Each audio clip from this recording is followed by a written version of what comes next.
Well, when it comes to things But like inflation, what do people need to know about it, or maybe what causes it, or what it does to their money?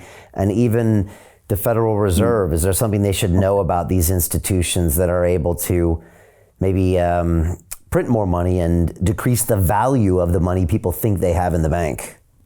yeah, that's a pretty narrow issue, and it's a good one because most people don't understand it. They just think that the prices go up because somebody's playing games on them. You know, I've heard people say, "Well, those unions are jacking up prices of everything because they keep forcing employers to pay more for in wages," and then the union says, "No, not us. It's the farmers that are putting up farm prices too much. They're making too much profit." And everybody's blaming somebody else, and so I know that that's wrong.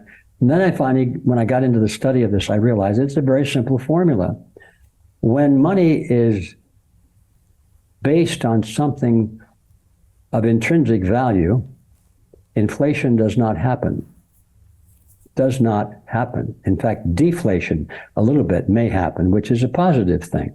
You can buy more for your money 10 years from now than instead of less. Wouldn't that be wonderful? It'd be an incentive to save your money. Instead of spend it as quickly as you can. So inflation is merely a result of the fact that the money being used is not based on something that requires human effort to produce. It has no intrinsic value for anything else other than money. That, by the way, is one of the tests of, in my mind, one of the tests of a sound money system is that the units have a useful purpose that is in demand by almost everybody, even if it weren't used as money.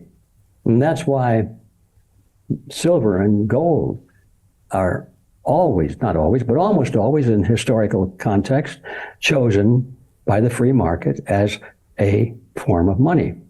Because it's, even if they don't want it as money, you still got the gold, you can use it for jewelry, or you can use it in industry and so forth. Which is one of the problems, by the way, of the digital currency. So having said that, then we come to the realization that inflation happens only when the supply of money increases at a rate faster than the supply of goods and services that the money is bidding for. Well, what were the conditions that would allow that to happen? And the conditions are pretty simple, and that is then when it's easier to produce money than it is to dig gold and silver or something like that, or to make shoes. So that it's more effort required to produce a product than to produce money. Well, naturally, there's going to be more money produced. So that happens only when money creation is divorced from something of intrinsic value, such as gold or silver. It's as simple as that. If you want to sustain the purchasing power of any good money system, just make sure that it's backed by something that takes human effort to produce. Now, in that case, let's say that that money was required, or not required, but expected to be backed by gold or silver. Let's take that as an example. If it took more effort to produce an ounce of gold and silver than it took to make a pair of shoes, let's say, and a pair of shoes was, let's say, 1 ounce of gold or silver, let's keep it simple, a pair of silver, then people would stop producing gold or silver and start producing shoes. So now the supply of shoes would go up and the supply of silver would go down, and through the laws of supply and demand, the prices would level automatically. You don't need any committee of wise men to figure it out. It's the free market at work. As long as people have the freedom to choose and change their minds and go to something else that's more advantageous, it just happens automatically. But when you have these politicians and these bureaucrats and these academics all sitting around a table saying, well, we should do this and we should do that. These people are too dumb to know what they're doing. We're going to set these prices and these formula. And so then they mess everything up and the imbalance goes cattywampus. And so always it goes in the direction of making money easily available, far more available than the production of the goods or services that have to require human effort to produce. So the money supply expands and the goods and services decrease. And look what happens. It now takes a lot more money to buy a hamburger or a house. And we call that inflation, but it's really not that the dollar or the monetary unit is inflated, the value has gone down. It's just that the value of the house or the hamburger has gone up, is that the value of the money has gone down by comparison.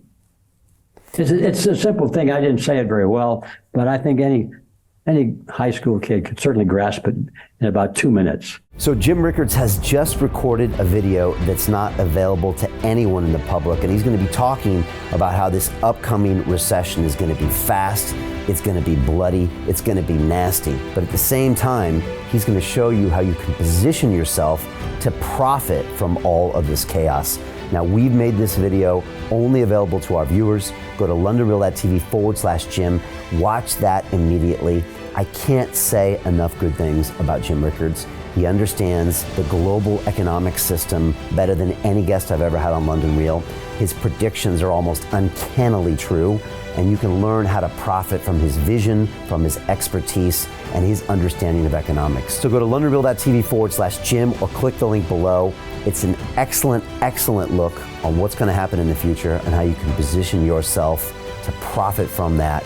Jim is one of the best in the business, one of my favorite guests on London Real, and he's very, very good at predicting the future and showing us all to profit from it. So click the link, and I hope you enjoy.